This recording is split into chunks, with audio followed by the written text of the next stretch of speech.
Awesome. Thanks for coming into class today, y'all. It's a Monday. I think it's spring break for folks, so it's good to see a lot of people in here. Before I get started on technique, I want to ask if anyone has any questions about anything or has anything that they want to go over. Cool. All right, so we're going to continue in our back series. I think this is class 2 on the back. We're going to talk about some concepts on taking the back from side control, some concepts on maintaining the back, and how to win submissions in transition. So to start that, if I could use KJ here, we're going to talk about getting to the back from side control and how I like to set that up. So to start, I want to talk about the grips that I get from side control. They're pretty simple. The first is a grip on the pants here with knuckles on the ground. And the second is a grip on the collar on the near side behind his head. The reason I like these grips other than like a traditional side control, which looks like this, are that when I'm here, I have my chest over his chest, which allows him to do the harpoon sweep, which is where he reaches. It's really easy to nullify that with these because my chest is only a little bit on his chest and I have a ton of my weight back. So if he tries to harpoon sweep me, it's not really going to work unless he's much bigger and has much more strength than me. But I can always just drop and just be dead weight here, and it's going to be super hard for him to pull all this over. It's not really going to happen. So realistically, the path of least resistance for him when I have these grips in side control is to go away, which is what I want because I want to attack his back. So if we have these grips here, one of the things that's stopping him from turning is his arm in this space here. So I just want to let that go so he can turn. And as soon as I feel him turning, I'm going to follow him with my chest and pin my shoulder blades to his back. Now, if he builds all the way up to turtle here, the three concepts I need to worry about are glue, my chest is glued to his back. The second is the seatbelt grip, which I'm getting in transition as he's coming up. And the third is near side hook first. So if we're here in turtle and he's got this space open, the near side hook is the one that's close to me. And I'm thinking about getting this foot into this space in his elbow knee space first before I go chasing this far side.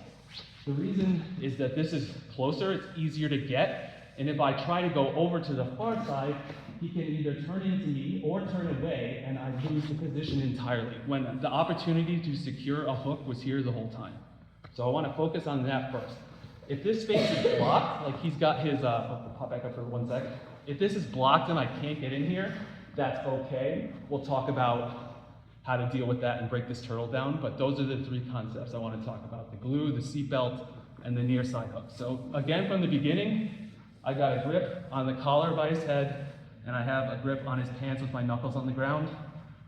I want to encourage him to turn. And as soon as we get here, I'm glued, and I slide. My hand that was on the collar goes under his head, and my other hand reaches through, and I've got the seatbelt here. I slide my near hook in, and then all I want to do to finish here is pull him to me, and I put in my second hook. Any questions on this? Yeah? He's not turning.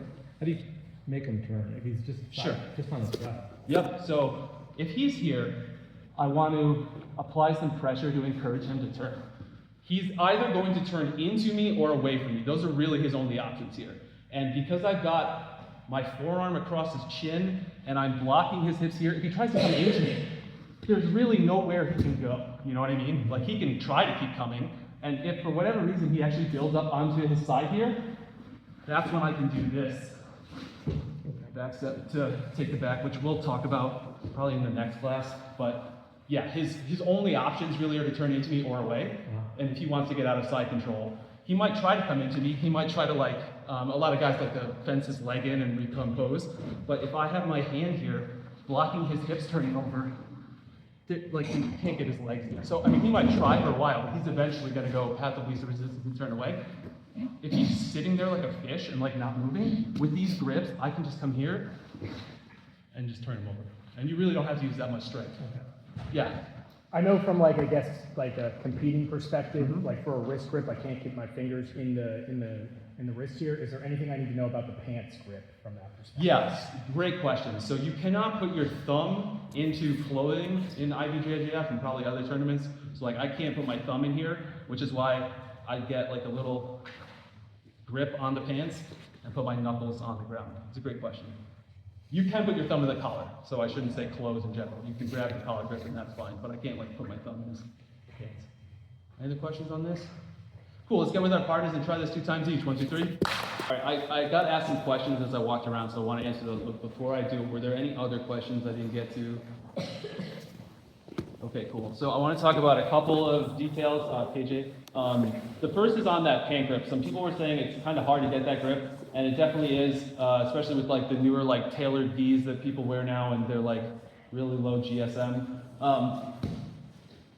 One of the things to get any grip is you can pull yourself out a little fabric and then get a bite, if that makes sense. And it can be tough, but like if we're in a traditional side control, I can get the collar grip and I can come here, and I'm still kind of pinning his chest, and I'm giving myself a second to pull out some fabric and then put my knuckles down. So once I've got these grips, the next thing is letting this arm go. I got a question about that.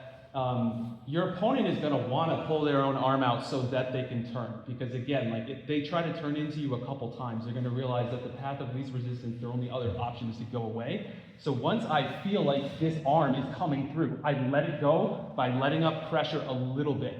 And as soon as it's gone through, that's when I tattoo my chest to his back. And if we just move it around a little bit, as soon as the arm comes out, I can put my chest to his back basically and help him turn. So that you get here. And I'm also slowing down his acceleration with this grip so that he doesn't roll all the way away and doesn't get away, and I pull myself onto his back, right? So that's concept 1 is the glue. My chest is glued to his back. The second piece is the seatbelt, so I got a question about that, like which hand goes where. The hand that is under his head is the choking hand, so that one is the one that I want to protect. That hand goes through, my other hand cups to that hand, and that's the seatbelt, and now I secure this. And then the last piece is the hook. So I saw some people struggling to get the bottom hook in. They're like that here. The closer I get my knee to his head to begin with, the easier it's going to be to slide it down. So that looks like this if we rewind a little bit.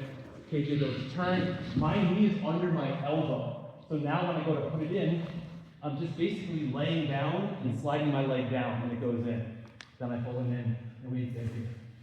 Does that make sense? Any questions on those details? Cool. So for this one, he was building up to turtle. I saw a couple people not building up to turtle, so I want to talk about what to do if that happens. So if KJ goes to turn and he kind of stays low but doesn't build up, and I can't get my hook in here, that's fine. That's when we're going to do the chair sit where I step over and I catch this hook here.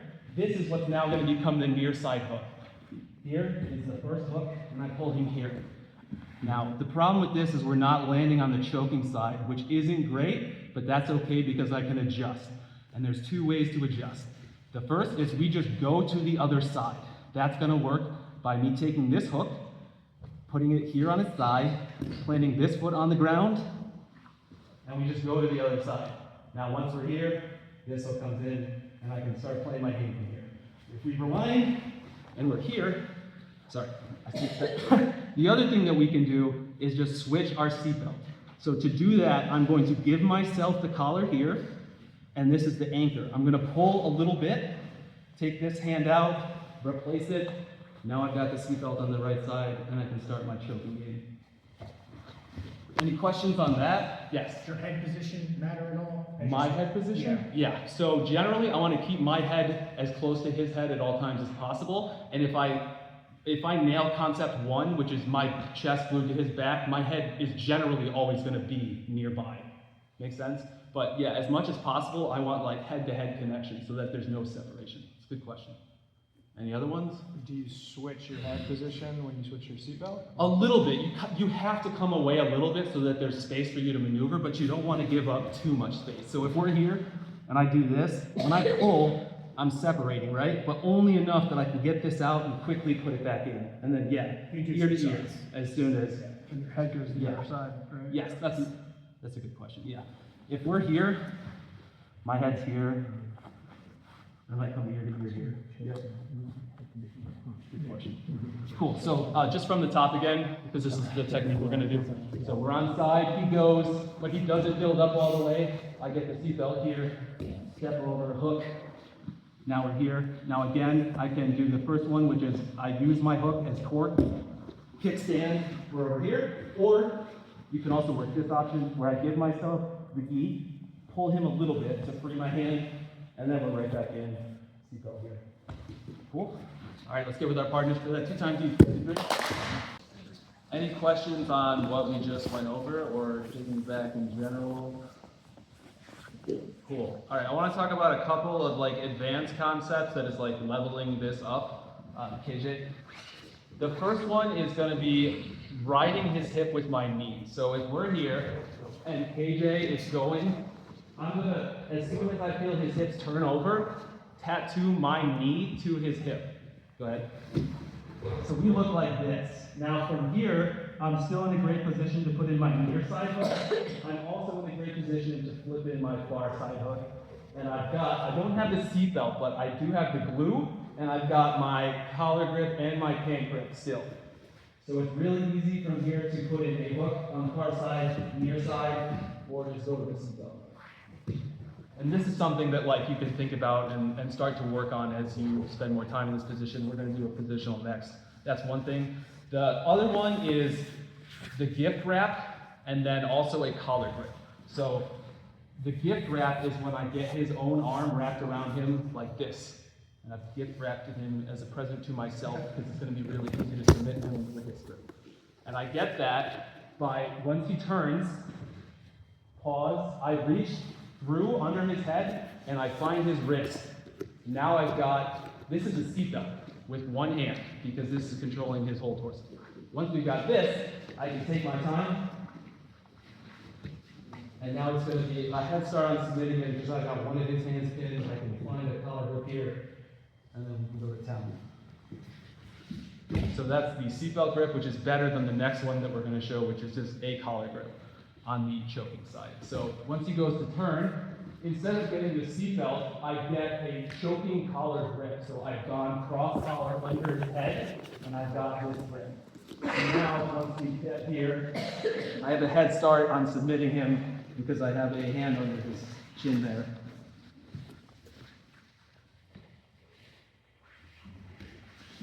So best case scenario, I get the gift wrap. Worst case scenario, I just get a regular seatbelt. Middle case scenario, I just get a cross collar grip in that transition. And that's important because once he realizes I'm on his back, he's then going to start trying to defend his neck. But if I've already started attacking his neck before I've secured the back, I've got a head start on submitting him. Any questions on those? Can you show the gift wrap again? Yeah, sure. So the gift wrap starts when his arm goes through, and as soon as I see the arm go, I go under his head and I grab his wrist. This is also going to stop him from turning over more. And it's really strong because it's hard for him to get this back once I've really pulled his arm across his chin. So it's really subtle and simple, but as soon as that goes through, wrist. You have his wrist or his sleeve? Oh, wrist. Clamp. Yeah, I want the wrist because that's better controlled than the sleeve. He can pull the sleeve, he can break this grip. It also will work. This works in no-gi because I can just grab his wrist. So yeah, as soon as he turns, I'm pushing his arm with my chest to encourage it over there. And it's going to be going that way anyways because he's turning, right? So yeah, it's pretty simple. I just go under his head, grab his wrist. And then how do you finish? Yeah, sure. So we're right here. So I got this. I can do 2 on 1 here and pull him into me. Okay. Like there's so much you can do. You can double him, but not worst case scenario, but at a bare minimum, you can just use it to finish the back take. Okay. You know what I mean? And I've now have this arm, like there's so much you can do by just getting that in transition. Any other cues? Yeah. Yeah. Looks like when you are with your right hand, when you've got initially the gi on the ground and you're turning him over, it's like you're applying some pressure on that. Are you trying to prevent him from moving in any direction? You talk about the pant grip? Yes. Yeah. So once he's turned, this is keeping him from going away more or turning back into me. And it's really just monitoring. I'm not really applying any pressure, but if he does try to go more, like build up, I can slow him down, which is going to give me time to get my hook in. Or if he tries to turn into me violently, like, try to as if he was going away and then coming back, I just push. So he can't do that. Make sense? So it's more just monitoring. But I can also use it to pull him towards me to help put in a hook. Good question. Any others? Cool. We're going to get with our partners and do a 2-minute positional. The person on bottom, you're going to be trying to get out of side control, get them back into some kind of guard. The person on top, you're going to be trying to get them to turn away from you and take it back. Go like 50%. Okay, don't kill each other. And we're really just trying to work through stuff, see what works, what doesn't work, see some different permutations of these positions, and then we'll switch positions, and then we'll go to regular sparring. Sound good? Water mouth guards, 1, 2, 3.